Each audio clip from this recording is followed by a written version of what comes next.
Note कर लें, ये मुकाबला फाशिज्म और कम्युनलिज्म के बीच है। ये मुकाबला फिस्तायत और फिरकावारियत के बीच है। सेकुलरिज्म का इसमें कोई लेना देना नहीं है।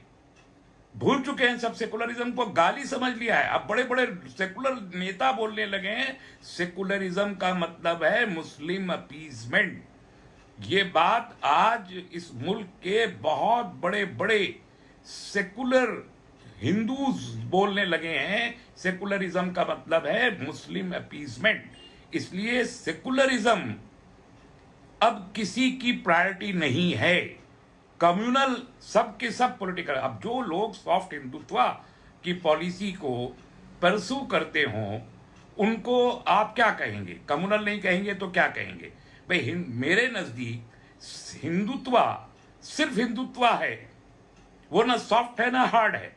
जिस तरीके से लोग कहते हैं कि टेररिज्म जो है वो गुड टेररिज्म और बैड टेररिज्म कुछ नहीं होता, टेररिज्म सिर्फ टेररिज्म होता है, इसी तरीके से हिंदुत्व सिर्फ हिंदुत्व होता है, ना सॉफ्ट होता है ना हार्ड होता है।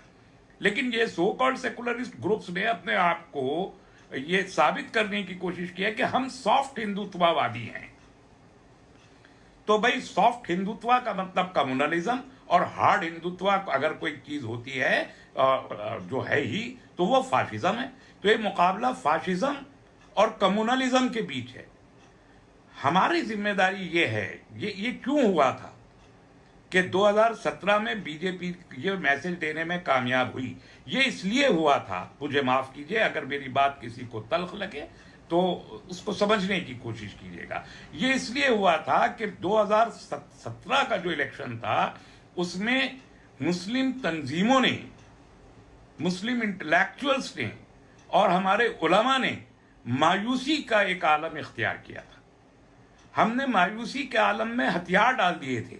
हमारी जानिब से कोई एक्टिविटी नहीं थी। जितना बड़ा कम्युनल कैंपेन, जितना बड़ा नफरत अंगेज, जितना बड़ा दहशत ज़दा करने वाला कैंपेन बीजेपी ने शुरू किया था, उसमें हमारी लीडरशिप ने, हमारी तंजीमों ने, हमारे इदारों ने, हमारे उलमा ने, हमारे दानिश्वरों ने ये मुनासिब समझा कि वो पीछे बैठ जाएं और वो पीछे बैठ गए। तो इसलिए सिर्फ ये एक रीज़न था कि हमारी मुस्लिम क़यादत ने हथियार डाले थे, सरेंडर किया था। अगर हमने सरेंडर न किया होता तो ये याद रखिए 20% की आबादी, सिंगल लार्जेस्ट पॉपुलेशन मुसलमान है उत्तर प्रदेश में, सिंगल लार्जेस्ट पॉपुलेशन है।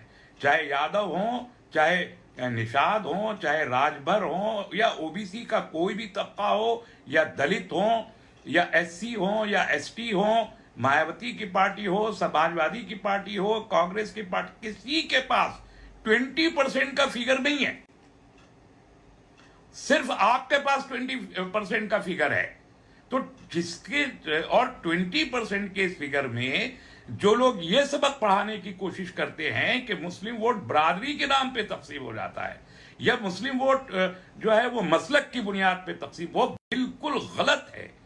झूठ बोला जाता है, प्रोपेगेंडा किया जाता है, बिल्कुल नहीं है ऐसा। मेरे पास स्टैटिस्टिक्स मौजूद हैं, मैं आपको बता सकता हूं कि कितना सीवियर जो है वो हमने मुत्तहिद होके कहां कहां कितना वोट किया है। मैं एक एक सीट को आपको बता सकता हूं, लेकिन इस वक्त मैंने अगर वो तफसील बताई, मेरे पास ये सब मौजूद है, तमाम तफसीलात मौजूद हैं। अगर मैं उसको बताऊं तो अंदाजा होगा कि कितना हम लोगों ने मुत्तहिद होके वोटिंग की है और कहीं बरादरी के नाम पर या मसलक के नाम पर वोट ना हमारा तकसीम होता है, ना पहले कभी ना आइंदा होने की उसकी उम्मीद है। इसलिए ये 20% का टोटल एक वोट है।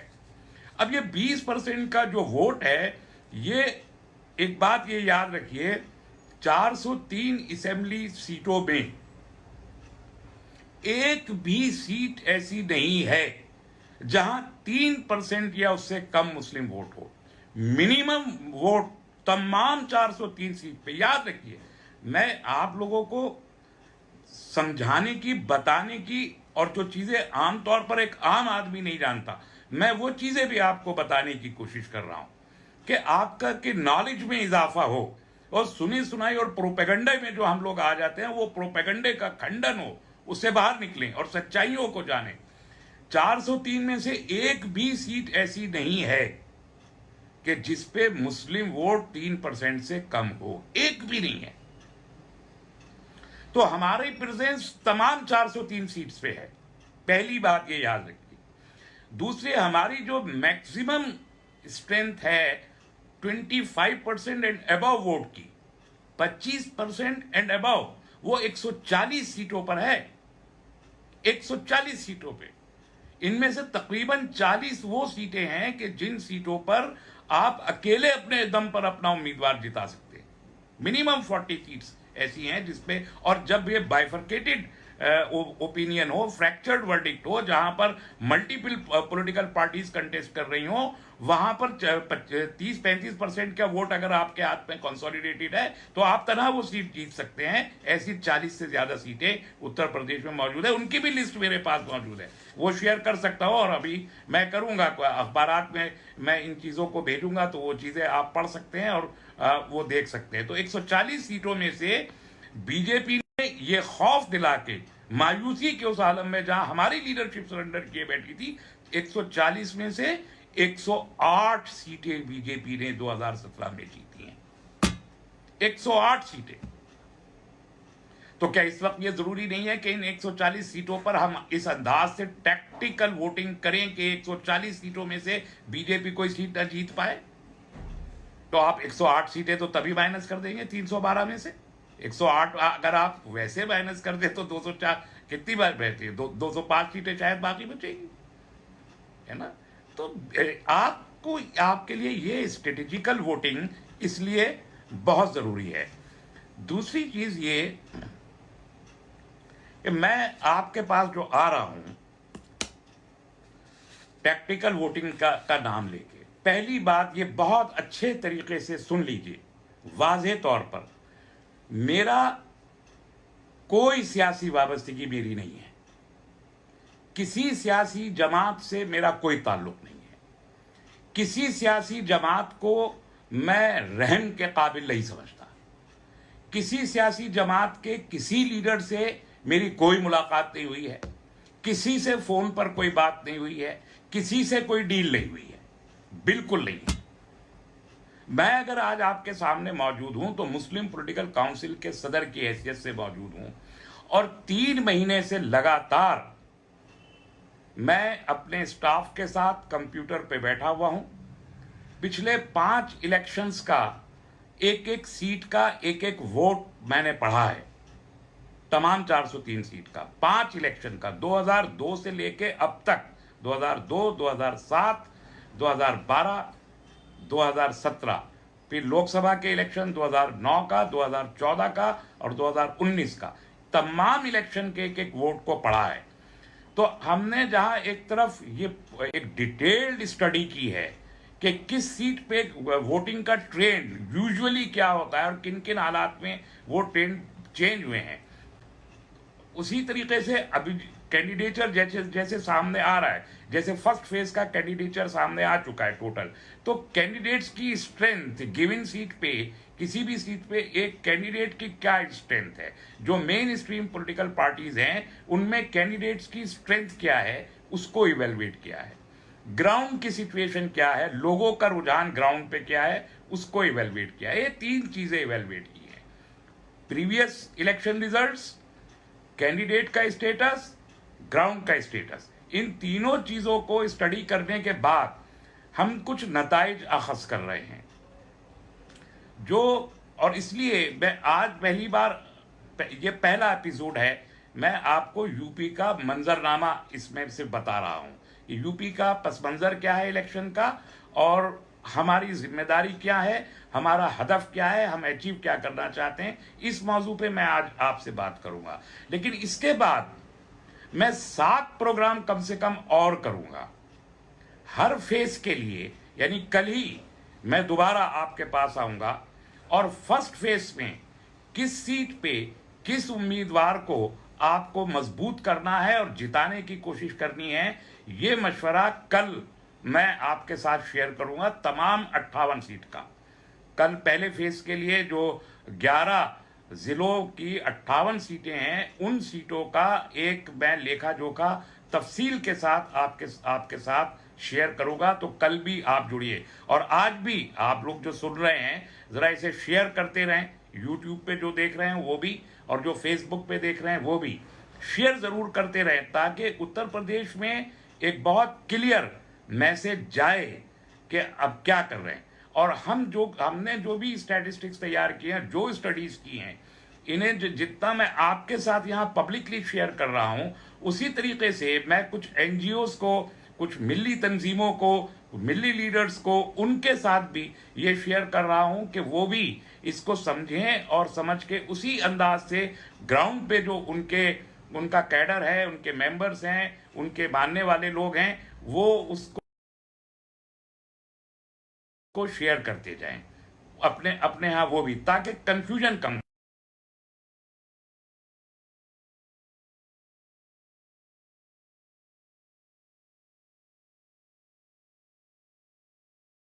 से कम हो। तो जिस अंदाज से हर फेज में कैंडिडेट सामने आए हैं, तो एक बड़ा कंफ्यूजन आप सब लोगों के जहनों में ये है कि बहुत सी सीटें, कम से कम 24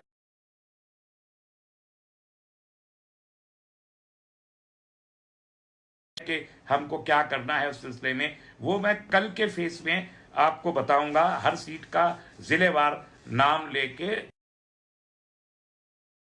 उसके लिए आप कल की तैयारी रखें।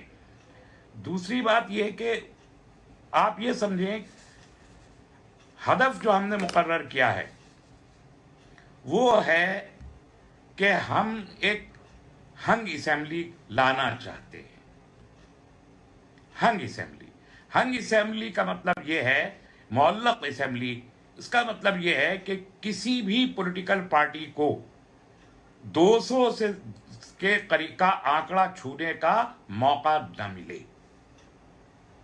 चाहे वो बीजेपी हो, चाहे वो समाजवादी हो, या फिर बीएसपी, कांग्रेस, कोई भी पॉलिटिकल पार्टी 200 का आंकड़ा न छुए।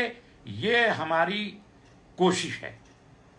ये कोशिश आवाम नहीं कर सकते, आम वोटर्स ये फैसला नहीं कर सकते कि वो तरीक़ाकार क्या हो कि जिसके तहत कोई पॉलिटिकल पार्टी 200 सीटें हासिल ना कर सके। ये काम जो है वो या तो थिंक टैंक करते हैं या ऑर्गेनाइजेशंस करती हैं, जिनकी नज़र पूरी स्टेट के ऊपर हो, जो एक एक सीट का लेखा जोखा अपने पास रखते हो, और वो बैठ के प्लानिंग करें, मनसूबाबंदी करें कि किस पॉलिटिकल पार्टी को मैक्सिमम कितनी सीटें दी जानी चाहिए।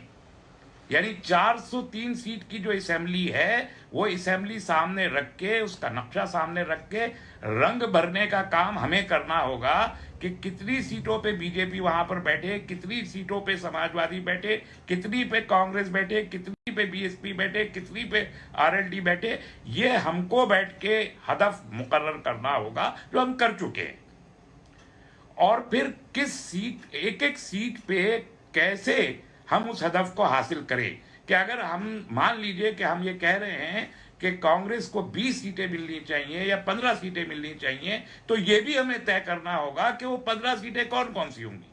अगर हम ये कह रहे हैं कि बीजेपी को 100 सीटें या 125 सीटें बीजेपी के पास रहें, तो वो हमारे पास वो नक्शा होना चाहिए कि वो कौन सी सीटें हो सकती हैं। वो 100 सीटें जिसपे बीजेपी जीत सकती है, वो कौन सी सीटें हैं। वो एक एक सीट का आंकड़ा हमारे पास होना चाहिए। वो 150 सीटें जहां हम ये चाहें कि समाजवादी पार्टी, मिसाल के तौर पर, कि अगर 150 सीट समाजवादी पार्टी के पास होनी चाहिए, तो वो 150 सीटें कौन सी होंगी जो समाजवादी पार्टी जीते।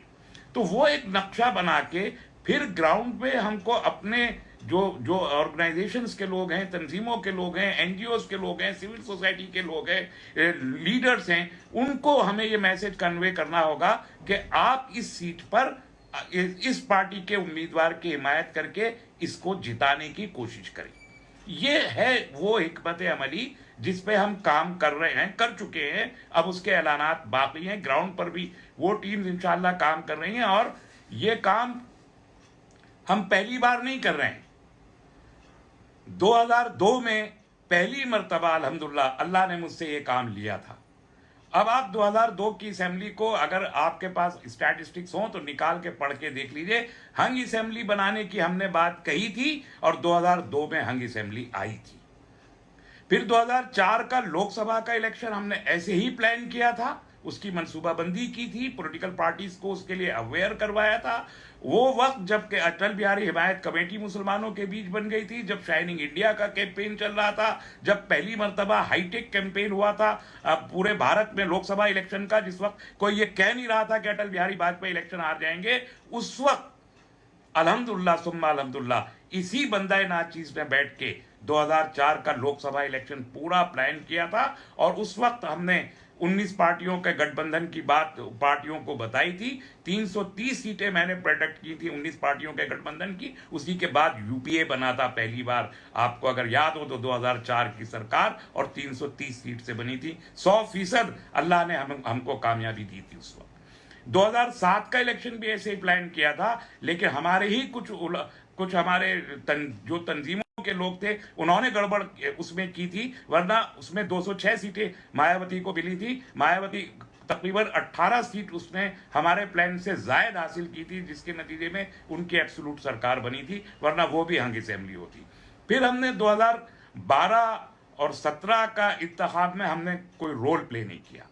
ये है 2014 और 19 के इंतखाब में भी कोई रोल हमने प्ले नहीं किया। उसकी बहुत सी दूसरी वजूहत हैं, वो मैं फिर कभी बताऊंगा, मैं उस तफसील में जाना नहीं चाहता। लेकिन हमने जब कभी भी इंटरवीन किया, प्लानिंग की और उस प्लानिंग को जमीन पे इंप्लीमेंट किया, हमें अल्लाह ने कामयाबी दी है। और आज एक मरतबा फिर 2022 के सिलेक्शन में हम उसी प्लानिंग के साथ फिर खड़े हो रहे हैं और उसी टेक्निकल वोटिंग और ग्राउंड पे सब काम पेपर वर्क के सब करने के बाद आया हूं। इसलिए मैं आप सब हजरात से दरखास्त करता हूं, ये अपील करता हूं।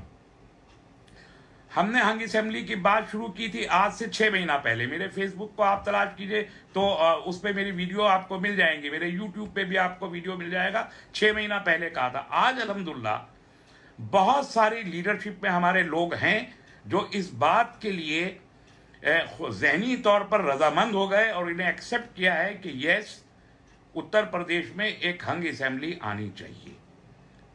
हंग असेंबली के बाद कौन सरकार बनाएगा ये हमारा आउटलुक नहीं है।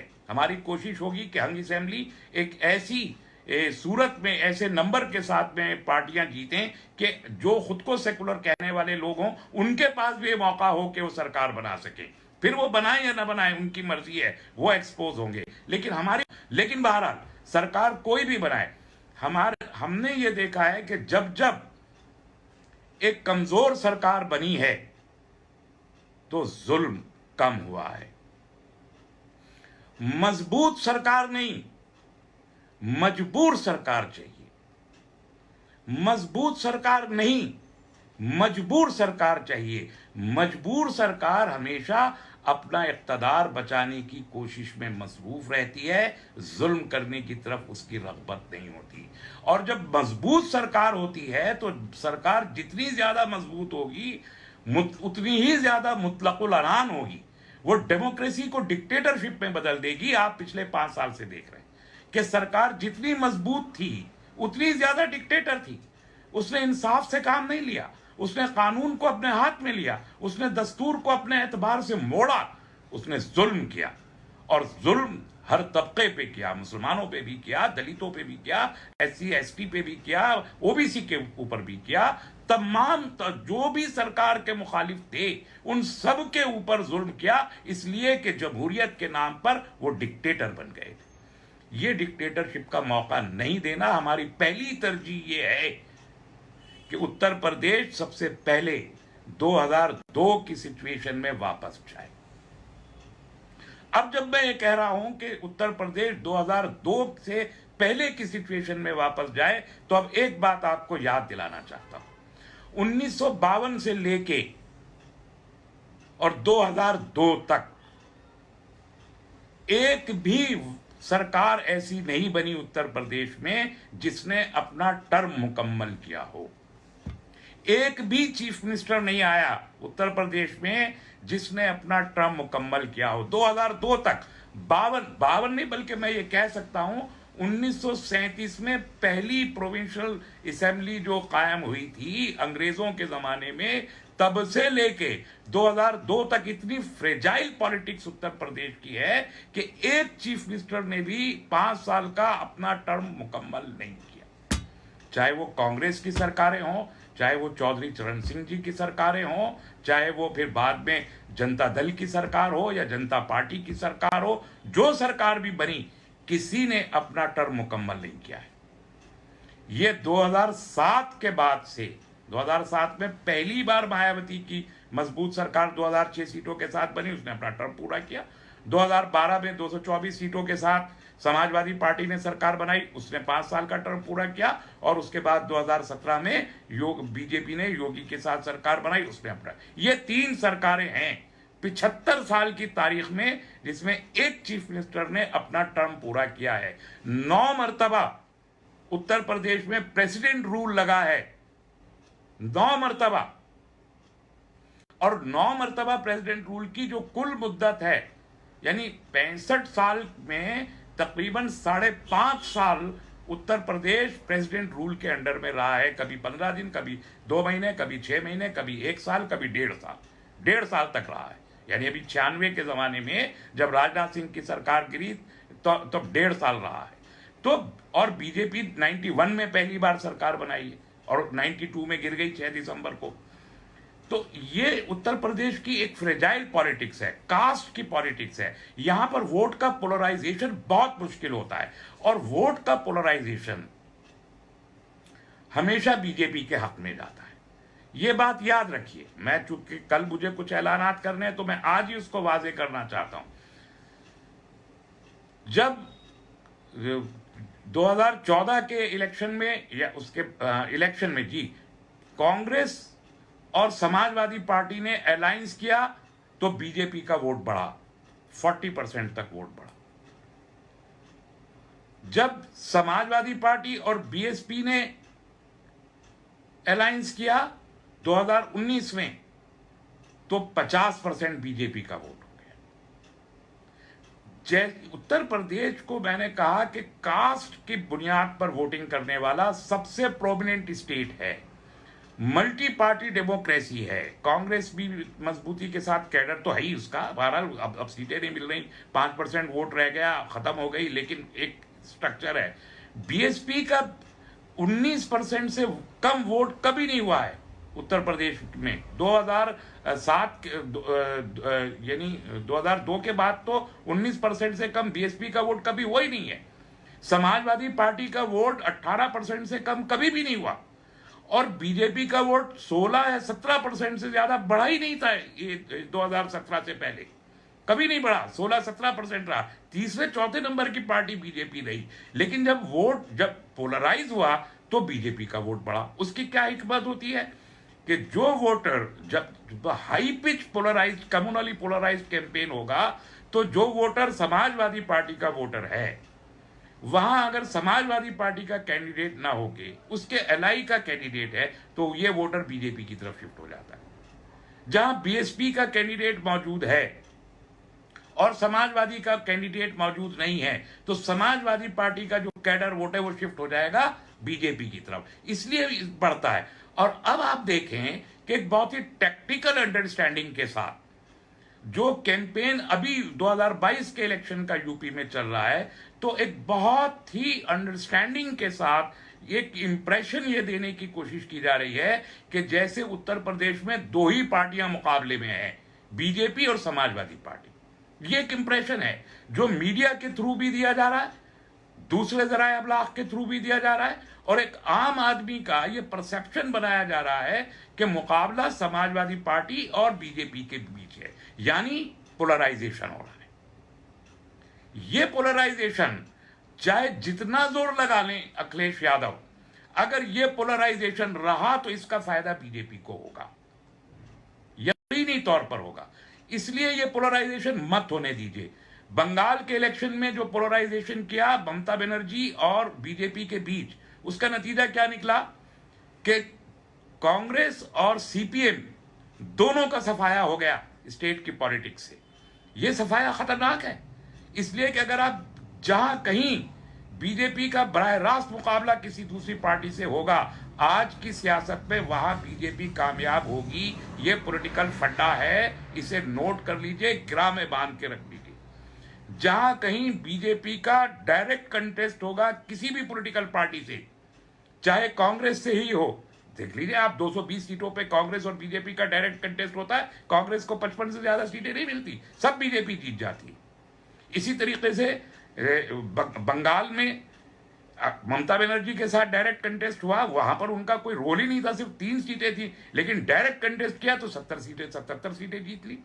इसी तरीके से आप हैदराबाद की म्यूनिसिपल कॉर्पोरेशन को देख लीजिए, डायरेक्ट कंटेस्ट में आए वो, तो उन्होंने वहां पर कोई सीट नहीं थी, वहां 2 से लेकर वो उन्होंने वहां भी 70 सीटें जीत ली। तो ये जो है ये पर्टिकुलर स्ट्रेटेजी है, ये एक फिनोमिना है ये, और मैं इस फिनोमिना की डिटेल में अभी नहीं जा रहा हूं। ये बहुत ही ज्यादा डिटेल्ड एक फिनोमिना है कि पॉलिटिकल एक्सपेरिमेंटेशन कर करके बीजेपी यहां तक पहुंची है।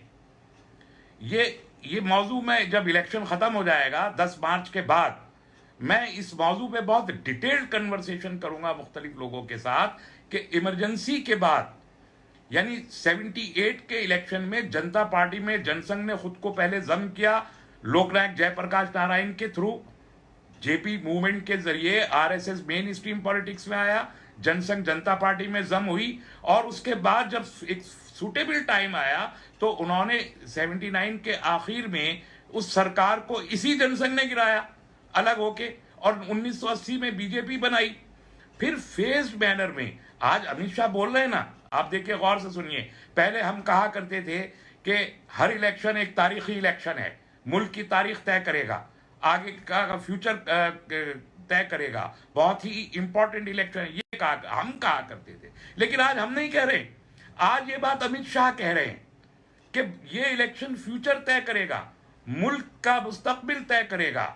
तो अगर अमित शाह ये बात कह रहे हैं तो ये बड़ी मानीखेज बात है, ये आसान और छोटा सा जुमला नहीं है, ये हकीकत है कि मुल्क का मुस्तकबिल तय करेगा। और अमित शाह जब ये बात कह रहे हैं तो सन 80 से लेके अब तक जितने इलेक्शन हुए, चाहे वो स्टेट के अंदर हुए हो, रियासती इलेक्शन हो असेंबलियों के, या वो लोकसभा के इलेक्शन हो, जितने इलेक्शन हुए हर इलेक्शन में बीजेपी बल्कि आरएसएस ने एक तजुर्बा किया है, एक इलेक्टोरल एक्सपेरिमेंट किया है, और उस एक्सपेरिमेंट के जरिए अपने बेस को उन्होंने कंसोलिडेट किया है। तो वो बतदरीज पिछले 40-42 साल में जो पॉलिटिकल जो इलेक्टोरल एक्सपेरिमेंटेशन है, जो चुनावी जो ये है हमारे तजुर्बे हैं, ये एक एक करके तजुर्बा करते हुए आज वो इस जगह पर हैं कि वेयर एवर, जहां कहीं वो पोलराइज कर देंगे वहां वो जीत जाएंगे। इसलिए फ्रैक्चर्ड रखना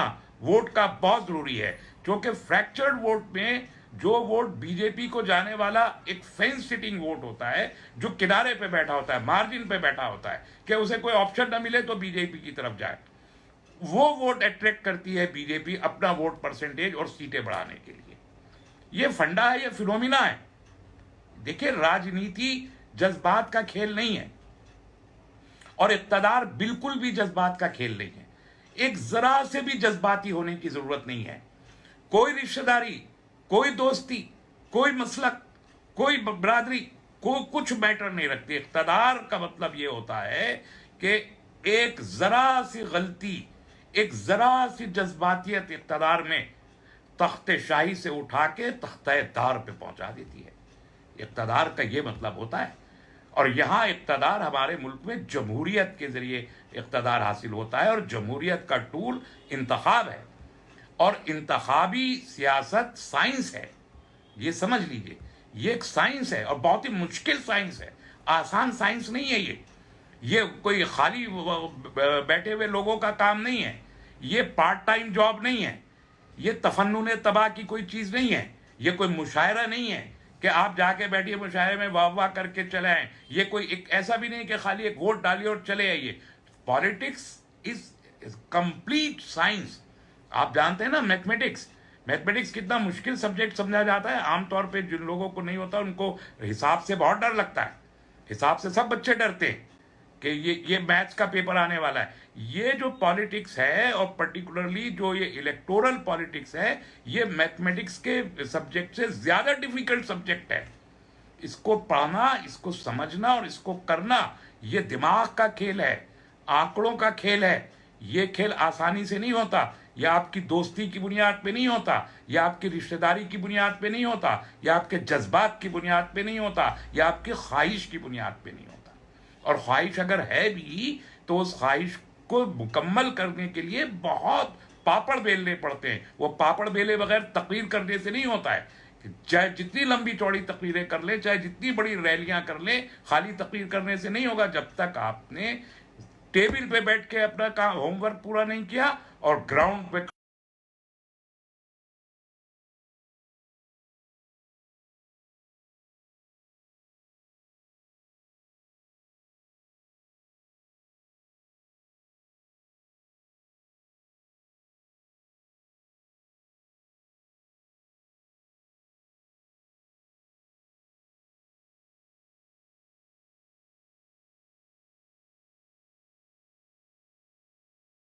खड़े होकर अपना होमवर्क पूरा नहीं किया। बीजेपी जो पन्ना पर भारी बनाती है, बेवकूफ नहीं है कि पन्ना पर भारी बनाते हैं। कितने पन्ना यूपी में गली गली घूम रहा है। क्यों घूम रहा है? इसलिए कि नंबर एक तो उन्हें यह दिखाई दे गया है कि यूपी की सत्ता फिसल रही है बड़ी तेजी के साथ। ये दिखाई दे रहा है, उनको भी दिखाई दे रहा है, और उसे बचाने की आखिरी कोशिश वो कर रहे हैं। तो आखिरी कोशिश वो कर रहे हैं, तो हमें क्या करना है? हम भी तो कोई कोशिश करेंगे या नहीं करेंगे? हम खाली बैठ के सिर्फ तमाशा देखेंगे? ये नहीं हो सकता। और अगर ये होगा तो फिर 313 वाली सीट की सिचुएशन है। तो वो अगर ये साबित कर रहे हैं कि हम 313 सीटें ले सकते हैं कम्युनिटी को मार्जिनलाइज करके दीवार पे लगा के, तो ये चैलेंज हमारे लिए है। चैलेंज है हमारे लिए, हम उनको जवाब दें कि भाई साहब, हम मैदान में नहीं थे इसलिए 313 सीटें जीती हैं। हम मैदान में आएंगे तो इक़्तिदार को तरसा देंगे। ये चैलेंज हमको कबूल करना पड़ेगा और ये बताना पड़ेगा कि अब हम मैदान में हैं तो तुम्हें इक़्तिदार के लिए गली गली कूचे कूचे भटकना पड़ेगा, और इसके बावजूद हमने अगर कोशिश की तो हम तुम्हें इक़्तिदार में नहीं आने देंगे। ये मैसेज जो उन्होंने सेकुलर पार्टियों को 2017 में पढ़ाया था, ये मैसेज अब हम सेकुलर पार्टी को देना चाहते हैं कि किंग मेकर थे, किंग मेकर हैं, और हम ही किंग मेकर रहेंगे। और हमसे बात किए बगैर इक़्तिदार में जाना किसी के लिए भी आसान नहीं है, टेढ़ी खीर साबित होगा। ये बात समझाना उत्तर प्रदेश की तमाम सेकुलर पार्टियों के लिए ये बहुत जरूरी है। तो इसलिए हम ये बार बार कह रहे हैं कि ये एक हंग असेंबली की तरफ हमको जाना है, और कैसे वो लानी है वो तो हम आपको कल बताएंगे। एक बात और मैं आपसे अर्ज करना चाहता हूं। देखिए, मैंने कहा कि सेकुलरिज्म बैक सीट हो गया है। आज जो इंतखाब हो रहा है, इस इंतखाब में मुख्तलिफ लोगों के साथ मुआहदे हैं। कोई पॉलिटिकल पार्टी उत्तर प्रदेश के इंतखाब में ऐसी नहीं है कि जो एक डील करके एक दूसरे के साथ न चल रही हो। तमाम सियासी जमातें, मैं आपको पूरे यकीन के साथ कह रहा हूं। बिहार के बारे में मैं ये बात पहले अपनी जबान से कह नहीं सकता था ड्यूरिंग द इलेक्शन, मगर आज कह सकता हूं। बिहार में इलेक्शन के तारीख तय हो जाने से 6 महीना पहले मुझे इस मुल्क में एक बहुत बड़े सियासी लीडर ने यह बात वाज़ेह तौर पर बता दी थी कि तेजस्वी यादव अपोजिशन लीडर बन के बैठेंगे, चीफ मिनिस्टर नहीं बनेंगे। उनको चाहे जितना बड़ा कैंपेन खड़ा करें, वो चीफ मिनिस्टर नहीं बन सकते। और ये बाकायदा डील है तेजस्वी यादव की और दूसरे लोगों की, और तेजस्वी यादव ने यह कबूल किया है इस डील को कि वो चीफ मिनिस्टर नहीं बने। ये बात उस वक्त नहीं कह सकता था मैं, लेकिन आज कह सकता हूं। उत्तर प्रदेश में भी डील्स हैं। वो डील्स क्या हैं मैं बात नहीं करना चाहता, वो अभी कबल अज़ वक्त है। लेकिन डील्स हैं उत्तर प्रदेश में भी। मुख्तलिफ सियासी जमातों ने मुख्तलिफ सियासी जमातों के साथ मुख्तलिफ डील्स कर रखी हैं। अब आप देखिए, मायावती मैदान में दिखाई नहीं दे रही। क्यों भाई? 19% वोट है उनके हाथों में, और उनका दावा है कि वो पूरा वोट जो है उनका कैडर वोट है, हमेशा उन्हीं को मिलता है, कहीं दूसरी तरफ जा नहीं सकता। इसके बावजूद वो कैंपेन करती हुई दिखाई नहीं दे रही। क्यों? ऑब्वियसली कोई डील है, कहीं ना कहीं है, बताएंगे। पोलराइज किया जाए इलेक्शन को समाजवादी पार्टी और बीजेपी के बीच, डील का हिस्सा है, डील का हिस्सा है ये पोलराइजेशन। छोटे छोटे गठबंधन बनाए जाए, लास्ट मूवमेंट पे गठबंधन बना दिए जाए, उन पार्टियों के गठबंधन जिनकी ग्राउंड पे कोई हैसियत ही नहीं है, 100 वोट लेने वाली पार्टियां नहीं है, वो पार्टियां मिलकर कोई 18 पार्टी एक गठबंधन बना दे, कोई 20 पार्टी एक गठबंधन बना दे, डील का हिस्सा है। ये डील इन लोगों ने की है, इन पॉलिटिकल पार्टीज ने की है। इसी डील के तहत ये जो टिकट डिस्ट्रीब्यूशन हुआ है, इसमें जो मारामारी हो रही है टिकट डिस्ट्रीब्यूशन पे, वो उसी का हिस्सा है। आज जो आप देख रहे हैं ना, ये देखिए, ये जो इसमें आपको लाल और हरा कहीं कहीं दिख रहा होगा ना, कहीं लाल और कहीं हरा हरा दिख रहा है। ये एक एक सीट पे अभी सेकंड फेज में जो कैंडिडेचर आए हैं, एक एक सीट पे आपको मालूम है 55 में से तकरीबन 30 सीट मुस्लिम डोमिनेटिंग है सेकंड फेज में 55 में से 30 सीट्स, और 32 सीट्स में ऐसी सीटें भी हैं, एक एक सीट पे 5-5 मुस्लिम उम्मीदवार हैं। सपा का भी है, बसपा का भी है, कांग्रेस का भी है, आरएलडी का भी है, वो तो सपा के साथ है, एमआईएम का भी है, पीस पार्टी का भी है, कहीं मुस्लिम लीग का भी है। 5-5 उम्मीदवार हैं एक एक सीट पे। कैसे आ गए ये? इन्हीं आउट ऑफ दीज 32 सीट्स 32 सीटों पर मुस्लिम कैंडिडेट हैं। 55 में से 32 सीटों पर 13 सीट पे सिंगल मुस्लिम कैंडिडेट है, 13 पे डबल मुस्लिम कैंडिडेट है, और बाकी पे जो है वो ट्रिपल 4 और 5 कैंडिडेट तक है, कहीं 4 और कहीं 5 कैंडिडेट। ये जो कैंडिडेचर डिसाइड किया गया है, ये कैंडिडेचर आप समझते हैं आपने डिसाइड किया है, आपके मशवरे से डिसाइड हुआ है, आपसे किसी ने पूछा है? नहीं, ये तो पॉलिटिकल पार्टीज ने डिसाइड किया है ना। सब उस डील का पार्ट है, उसी डील का पार्ट है। इसलिए ये इलेक्शन पूरा का पूरा एक डील के तहत एक मैच फिक्सिंग है, टोटली फिक्स्ड मैच है अमंगस वेरियस पॉलिटिकल पार्टीज। तो भाई, अगर हम ये समझ रहे हैं कि एक डील हुई है लोगों की, और पूरा का पूरा मैच ही फिक्स्ड है, और नतीजा भी लोगों ने तय करके रखा हुआ है कि रिजल्ट क्या आना है, यह भी तय हुआ है, हर सीट का रिजल्ट तय हुआ है, 10 तारीख को फॉर्मेलिटी पूरी करनी है, तो फिर हमको बीच में कूदना पड़ेगा ये सारी डील्स को खराब करने के लिए। वो खेल खेल रहे हैं, हमको खेल खराब करना है। इतना काम हम जरूर कर सकते हैं, इतनी ताकत हमारे हाथों में है कि अगर वो खेल खेल रहे हैं तो उनका खेल खराब करने का काम हम करें। हम जो खड़े हुए हैं वो इसीलिए हुए हैं। तो आपसे मेरी दरखास्त ये है कि आप किसी सियासी पार्टी की मोहब्बत में उसके पार्टी के वर्कर बनके, उसके कैडर बनके, उसके लीडर बनके वोट ना करें। ऑब्वियसली आप किसी पार्टी से मोहब्बत करने की करें, ऐसा कुछ किसी पॉलिटिकल पार्टी ने किया नहीं कि हमको किसी से मोहब्बत हो जाए। ऐसा कुछ समाजवादी पार्टी ने किया नहीं है कि हमें उससे इश्क हो जाए। ऐसा कुछ बीएसपी ने किया नहीं है कि हम दीवानावार मजनू की तरह हम बीएसपी को वोट करें। कांग्रेस ने तो जो सितम ढाए हैं सब आपके सामने है। आरएलडी कभी इधर है कभी उधर है। अजीत सिंह को हमने जिंदगी भर देखा है। किसी से मोहब्बत में वोट नहीं करना है, लेकिन वोट करना जरूरी है। वोट करना जरूरी है। वोट करेंगे तो फिर हम एक हिकमत अमली के तहत, एक टेक्टिकल अंदाज से, इसे कहते हैं ना, हमारे यहाँ एक मुहावरा है, हुब्बे अली और बुग़्ज़े माविया। तो हुब्बे अली में वोट करने का हमारे पास कोई मौका नहीं है, बुग़्ज़े माविया में वोट करना है। और जब बुग़्ज़े माविया में वोट करना है, हमको किसी से मोहब्बत नहीं है, लेकिन उनसे खेलना है और इनको खिलवाना है, तो इनको इस अंदाज से खिलवाइए कि बाद में अपने जाल में खुद फंसे। उस जाल में फंसाने का काम आपको करना है, और आपने अगर 2022 में ये काम करके दे दिया तो आप उत्तर प्रदेश नहीं पूरे मुल्क की सियासत में आप अपने आप को एक बार फिर खड़ा कर लेंगे, रेलिवेंट बना लेंगे। हम एक रेलिवेंट फोर्स हैं, हम एक पॉलिटिकली रेलिवेंट फोर्स हैं, हम इस मुल्क में एक ताकतवर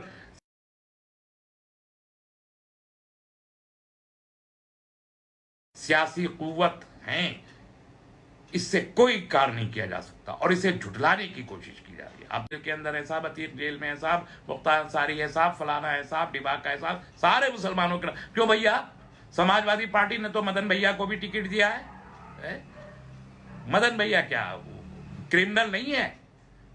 क्यों दही जम जाता है मदन भैया का नाम जबान पे लेते हुए? और अभी तो एक समाजवादी पार्टी ने एक ऐसे हिस्ट्री शीटर को टिकट दिया जो बाबरी मस्जिद का भी मुलजिम है, हसनपुर की सीट पे। क्यों है? आप हमसे एक्सपेक्ट करते हैं कि चूंकि समाजवादी में आ गया तो अब हम हर गिज नहीं वोट को फाड़ के फेंक दीजिए, लेकिन उन लोगों को वोट नहीं करना जिन्होंने हमारे साथ दुश्मनी करी और आज सेकुलरिज्म का चोला पहन के आ गए। वो मैं आपको अगले फेस वाइज आपको बताता रहूंगा इंशाअल्लाह ताला कि कहाँ क्या है। लेकिन ये जो तरीक़ाकार है कि मुस्लिम वोट को भी खराब करो, बखेरो, मुस्लिम वोट को बेवकत करो, उसको बताओ कि नहीं साहब इसकी तो कोई हैसियत नहीं रही, ये तो हाशिए पे दीवार के साथ खड़ा हुआ वोट है। मुस्लिम उम्मीदवारों को और मुस्लिम लीडरशिप को बदनाम करो। आज 100 से ज्यादा 400 में से 25%, 28% दागी उम्मीदवारों को बीजेपी ने टिकट दिया है। कोई मुंह खोल कर तैयार नहीं है। कितने बड़े बड़े माफिया हैं जो जिनको बीजेपी ने टिकट दिया है, लेकिन वो सब दूध के धुले हुए, और सारे मुसलमानों के 50 मुसलमानों को नाम लेके ऐसा लगता है सारे मुसलमान क्रिमिनल हो। नो वेस। हम हंग असेंबली लाएंगे, मोहल्लक असेंबली लाएंगे, कमजोर सरकार बनाएंगे, मुस्लिम रिप्रेजेंटेशन बढ़ाएंगे, ओबीसी रिप्रेजेंटेशन बढ़ाएंगे। हम 24 जीते थे 2017 में, अभी हमको 64 से लेके 74 तक जीतना है, ये भी हमारे टारगेट में शामिल है। 64 से 74 की तादाद में हमको जीतना, चाहे जिस पार्टी से हो। मेरा पार्टी अब इस वक्त अहम नहीं रह गई है, कोई पॉलिटिकल पार्टी अहम नहीं रह गई है। हम मुस्लिम पार्टियों का एक सवाल आपके जहन में होगा, बहुत सारे लोग अभी हमारे जो बहुत नौजवान, बड़े जोशीले नौजवान हैं, गलतियां कर रहे हैं। मैंने कल भी एक वीडियो देख रहा था, अल्लाह के वास्ते इतने जज्बाती ना हो। ये कुफ्र और ईमान की जंग नहीं है, इलेक्शन है। ये कलमा पढ़ने वाली जंग नहीं है, माफ कीजिएगा। वो जब कलमा पढ़ने वाली जंग आएगी ना, तब आना मैदान में। हम उन उम्मीदवारों पर नजर रखे हुए हैं कि कहां पर उनके जीतने की तवक्को है, और उनकी हिमायत भी उसी बुनियाद पे की जाएगी कि वो जहां ताकत में है उनकी हिमायत करके उनको जिताने की कोशिश करें। वो जरूर करेंगे, लेकिन आंखें बंद करके नहीं करेंगे, कहीं भी नहीं करेंगे। जहां कमजोर उम्मीदवार है वहां हिमायत नहीं करेंगे, जहां अननोन उम्मीदवार है वहां हिमायत नहीं करेंगे, जहां सिंगल है, अकेला लड़ रहा है, और जहां ताकतवर है वहां उसकी हिमायत करेंगे, यकीनी तौर पर करेंगे। लेकिन ये जो कल मैंने कानपुर की एक वीडियो देखी है, मैं रिपीट नहीं करूंगा क्या क्या नारे लगे, लेकिन मैं आपसे कहना चाहता हूं, आप चाहे जिसके भक्त हों, मजहबी नारे गैर कानूनी हैं। मजहबी नारे इलेक्शन में नहीं लगाएं। आप अपने उम्मीदवार के साथ दुश्मनी कर रहे हैं। अगर आप मजहबी नारे लगा रहे हैं, आपके उम्मीदवार को कानूनी ज़ाब्ते के तहत, इलेक्शन का जो कानून है उस ज़ाब्ते के तहत 6 साल के लिए इलेक्शन से डिबार कर दिया जाएगा अगर आपके उम्मीदवार को। तो ऐसी हरकतें मत कीजिए। ये गरीबों की और फिस्ताइयों की लड़ाई है। गरीब हिंदू भी है, मुसलमान भी है, सिख भी है, ईसाई भी है, दलित भी है, कबायली भी है। ये एक उनके बीच, ये महरूमों के और जालिमों के बीच एक मुकाबला है। इसको मजहबी रंग दे के मत लड़िए। तो जो लोग बहुत जज्बात में, मेरे नौजवान दोस्त आ गए हैं, जज्बात में नहीं, होश के साथ इलेक्शन लड़ो, होश के साथ इलेक्शन लड़ो। तुम्ही को लड़ना है, तुम्ही को आगे भी ये इलेक्शन, आज तुम उम्मीदवार नहीं हो, कल तुम भी उम्मीदवार होगे, होना है, हम बढ़ाएंगे। हम चाहते हैं हमारी सेकंड लाइन बहुत ताकतवर हो, हम चाहते हैं हमारी थर्ड लाइन भी बहुत ताकतवर हो। हमें इस मुल्क की राजनीति में रेलिवेंट रहना है, हम रेलिवेंट थे, हम हैं, और उसके लिए हमें जद्दोजहद करनी है, हमको कोशिश करनी है। आज मैं अपनी गुफ्तगू को यहीं ख़त्म कर रहा हूँ कि बराए खुदा जो कुछ मैं आपसे अर्ज़ कर रहा हूँ और जो कल से मैं अर्ज़ करना शुरू करूँगा, ये आज पार्ट 1 है, पार्ट 2, पार्ट 3, पार्ट 4, पार्ट 6, 5, 6, 7 और फिर 8 में भी आऊँगा। और 7 मार्च की शाम को रात को बैठूंगा तो आपको बताऊंगा कि बीजेपी कौन सी सीटें जीत रही है। हम अभी इन 7 फेसिस में किसी एक सीट पर भी बीजेपी की हिमायत का ऐलान करने का कोई सवाल ही नहीं पैदा होता। आप जानते हैं कि इसके बावजूद बीजेपी भी तो सीटें जीतेगी ना कहीं तो जीतेगी। हम जानते हैं कहां जीतेगी। 7 मार्च को फाइनल फेज के बाद मैं आपको इंशाअल्लाह ताला ये भी बताऊंगा कि बीजेपी की कौन कौन सी सीटें जीतने की पोजीशन में है, ये भी आपको बताऊंगा और दूसरी पार्टियों को भी बताऊंगा। ये जहां सब उम्मत का टेस्ट, ये मेरा जाती टेस्ट भी है। जो हमने 2002 में किया था वो अभी हम कर सकते हैं या नहीं, ये मेरा भी इम्तहान है। तो मैं ऐसे एक इम्तहान के तौर पर ले रहा हूं और मैंने जुनून के तौर पर 3 महीने ये काम किया और अगले 1.5 महीने इसी जुनून के साथ ये काम करूंगा। फी सबीलिल्लाह, सिर्फ सिर्फ सिर्फ और सिर्फ उम्मत की खातिर है, सिर्फ मजलूमों की खातिर है, सिर्फ जुल्म से खात्मे की खातिर है। एक नए पैसे का मुझे इसमें कोई फायदा नहीं है। रादर मैं अपनी जेब से, मुझे कोई एक पैसा देने वाला नहीं है, अपनी जेब से अपना स्टाफ इकट्ठा करके उसको तनख्वाहें दे के ये काम किया है। अपनी जेब से सफ़र करना है, अपनी जेब से जाना है। एक नया पैसा हराम है। अगर किसी ने भी या तो चंदे में दिया हो या तोहफे में दिया हो या हदिये में दिया हो या रिश्वत में दिया हो, किसी सूरत में, ना नेगेटिव ना पॉजिटिव, मेरा कोई जाती मफाद इससे वाबस्ता नहीं है। मैं उत्तर प्रदेश में इलेक्शन नहीं लड़ रहा, मैं कहीं इलेक्शन लड़ रहा, मैं किसी पार्टी में नहीं हूं। मेरा एक हदफ है, न मैं मिस्टर, न मैं सूफी, न मैं मौलाना, मेरी तकरीर ही क्या, मैं हूं मिल्लत का दीवाना।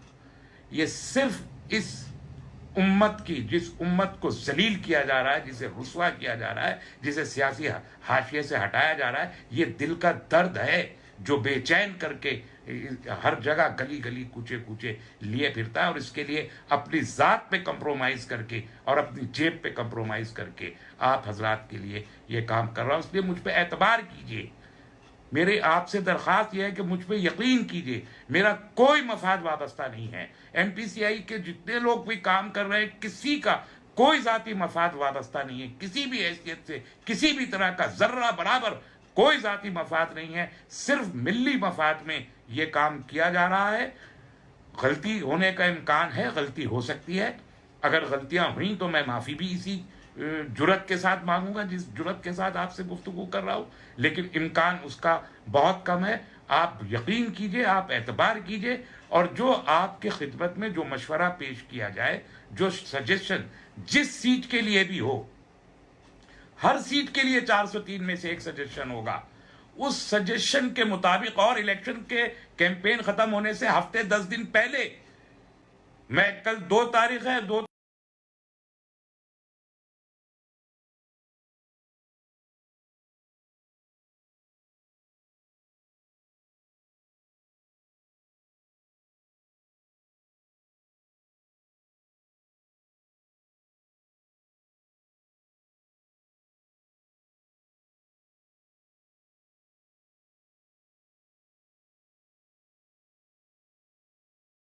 तारीख को पहले फेज का बताऊंगा। 8 दिन होंगे इलेक्शन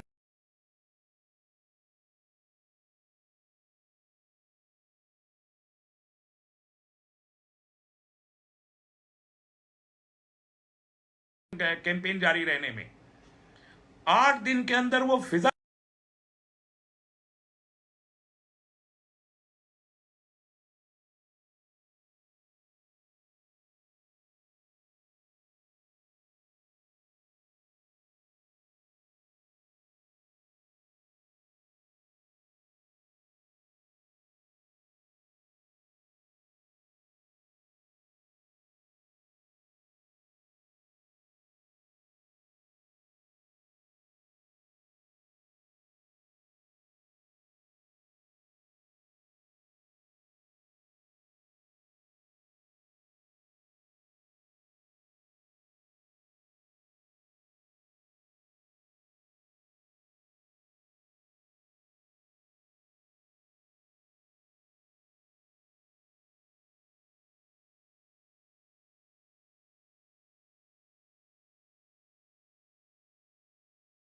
भरोसा है, उस भरोसे के साथ कह रहा हूं कि जिस सीट के लिए जो मशवरा आपको दिया जाएगा, अगर आपने उस पर अमल कर लिया, लोग यहां बैठ के समझ सकते हैं। इसलिए जो मशवरा आप जो वाबस्तगी है, उस वाबस्तगी के खिलाफ भी हो सकता है, वो आप जिस उम्मीदवार के साथ खड़े उसके खिलाफ भी हो सकता है। तो आपको अगर मशवरा दिया जाए तो आप उम्मत के मफाद में, मुल्क के मफाद में, मजबूरों मजलूमों मफलूकों के मफाद में आप अपनी वाबस्तगी से अलग हटकर उस मशवरे को पर गौर करें और उस पर अमल करने की कोशिश करें और अल्लाह से दुआ भी करते रहें। यकीनी तौर पर कोशिश करना हम सब इंसानों की जिम्मेदारी है, हम कोशिश करेंगे। और इसके साथ अल्लाह से दुआ जिस शिद्दत से हम मांग सकते हैं, एक मजलूम की आंख से जुल्म के मारे जो की तड़प के बाद जो आंसू निकलता है, वो अल्लाह के दरबार में सबसे ज़्यादा शर्फ कबूलियत हासिल करता है। इसलिए अल्लाह से दुआ भी मांगिए कि अल्लाह इस रियासत को, इस मुल्क को और इस उम्मत को और तमाम गरीबों को, तमाम मजलूमों को इन जालिमों के शर से निजात दिलाने के लिए इक़्तिदार इनसे छीने और उन लोगों को एक ऐसा इक़्तिदार कायम करे कि जो जुल्म न कर सके, कम से कम जो जालिम का हाथ पकड़ सके, जो ऐसा कमज़ोर और मजबूर हो कि चाहे भी तो उसके हाथ जुल्म के लिए ना उठ सके। मैं उम्मीद करता हूँ कि आप मेरी इस दर्दमंदाना और मुखलिसाना कोशिश को सराहेंगे और उस पर अमल करके इन हालात को बदलने में आप अपना भी जो योगदान है वो से आप देकर हालात को बदलने में एक दूसरे की, हम सब एक दूसरे की मदद करेंगे। वाखिरु दावाना अल्हम्दुलिल्लाहि रब्बिल आलमीन वस्सलामु अलैकुम वरहमतुल्लाहि वबरकातुहू। कल शाम को 9:30 बजे फर्स्ट फेज लेके हाजिर होऊंगा। आप शेयर कीजिए तमाम लोगों को और कल भी जुड़िए, तो मैं आपको तमाम 58 सीटों का लेखा जोखा कल बताऊंगा इंशाअल्लाह। अस्सलाम वालेकुम।